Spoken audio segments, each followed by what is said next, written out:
खुलुमबाय स्टुडियोआव आंकिलिका ब्रह्म बर' थुनलाइ आफादनि 63थि बोसोरारि जथुम्मायाव थांनाय सानखालि बिटिआरनि गाहाय मावफुं सोद्रोमा प्रमद बर'आ बाहागो लानानै खौरांगिरिफोरनि सिगाङाव गोबां बाथ्रा बुंदों। बिथाङा बुंदों दि थांनाय समाव थासारिया मोजां नङैनि थाखाय गोबां खामानिफोरखौ मावनो हायाखैमोन, नाथाय दा थासारिया मोजां जानाय लोगो लोगो फारफ्रोमबो बिथिङाव खामानिखौ मावनो हानाय थासारियाव फैबाय होनना बाथ्रा बुंदों बिथां प्रमद बर'आ। थांनाय समाव जोङो थासारिया मोजां नङैनि थाखाय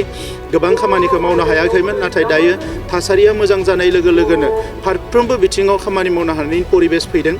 बेनि अनगायैबो बिथाङा गोबां बाथ्रा बुंबावदों दि बर' थुनलाइ आफादा 1952 मायथाइयाव जोनोम जानायनिफ्राय आथिखालसिम बर' रावनि सोरगिदिं जौगानायनि आरो नेशनेल इन्टारनेशनेल लेभेलाव लांनो थाखाय गोबां बिहोमा होबोबाय। बेनि थाखायनो बिटिआर सरकारनिफ्राय बर' थुनलाइ आफादनो डिजिटेल लाइब्रेरिखौ लुफुंनो थाखाय 5 कोटि रां होनाय जागोन होनना बुंथिदों बिथां प्रमद बर'आ। 18 जौथाइनिफ्राय लानानै आथिखालसिम जेसेबां बर' थुनलाइनि सायाव बर' जारिमिननि सायाव बायदिसिना लिरबिदांफोर बायदिसिना रायथाइफोर बायदिसिना जारिमिनारि माखासे थुनलाइफोर सोरजिदों, बे गासैखौबो दोनथुमनो थाखाय मोनसे मडार्न डिजिटेल लाइब्रेरि आरो आर्काइभ सतीश चन्द्र बसुमतारीनि मुङाव क'क्राझाराव लुनाय जागोन आरो बिटिआर सरकारनिफ्राय नैबे गोदान फाइनान्सियेल इयाराव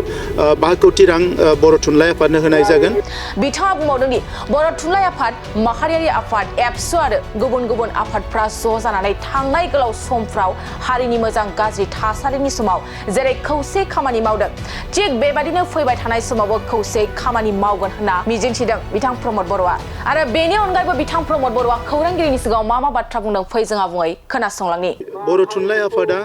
1952 मायथाइयाव जोनोम जानायनिफ्राय आथिखालसिम बर' रावनि सोरगिदिं जौगानायनि थाखाय, बर' बिजोंनि जौगानायनि थाखाय आरो लोगोसे बर' रावखौ नेशनेल लेभेलनिफ्राय इन्टारनेशनेल लेभेलाव गायसननो थाखाय जिखिनि बिहोमा होबाय बेखौ जों बयबो मिथिगौ आरो बिनि थाखायनो देग्लायनि जि थुनलाइ आफाद बिनि जथुम्मायाव फैनानै आङो मैयाबो डेलिगेट सेसनाव दान्दिसे सम नुजादोंमोन आरो बेवहाय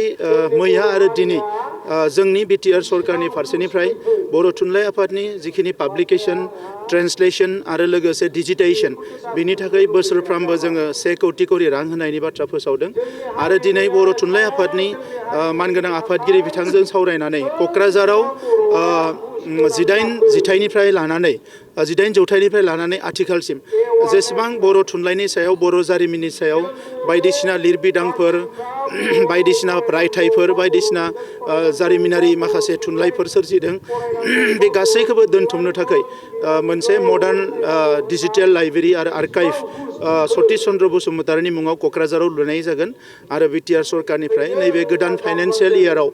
5 कोटि रां बर' थुनलाइ आफादनो होनाय जागोन, जाहाथे बे डिजिटेल आर्काइभखौ बिथांमोना लुनो हायो। बेनि बादै जिल्ला आफादफोर, प्राइमारिफोर आरो गासैबो बर' थुनलाइ आफादनि जिखिनि आफादफोर दङ, बेजों लोगोसे बर' माहारिनि माहारि आफादफोर, दुलाराय बर' फरायसा आफाद आरो गुबुन गुबुन आफाद ज' जानानै थांनाय गोलाव समाव हारिनि बायदिसिना मोजां गाज्रि समाव जेरै खौसे खामानि मावबोदों, फैबाय थानाय समावबो खौसे खामानि मावलांगोन आं बेखौ मिजिंथिदों। थांनाय समाव जोङो थासारिया मोजां नङैनि थाखाय गोबां खामानिखौ मावनो हायाखैमोन, नाथाय दायो थासारिया मोजां जानाय लोगो लोगोनो फारफ्रोमबो बिथिङाव खामानि मावनो हानायनि परिबेस फैदों। दा नंखायनो बर'नि सानसुमै, लिरगिरि, दैदेनगिरि बे सानथामाव जिखिनि बाहागो लाफैदों एबा बाहागो लाफैयाखै, बयखौबो आङो खौसे जानानै हारि जौगानायनि खामानियाव बयखौबो बाहागो लानो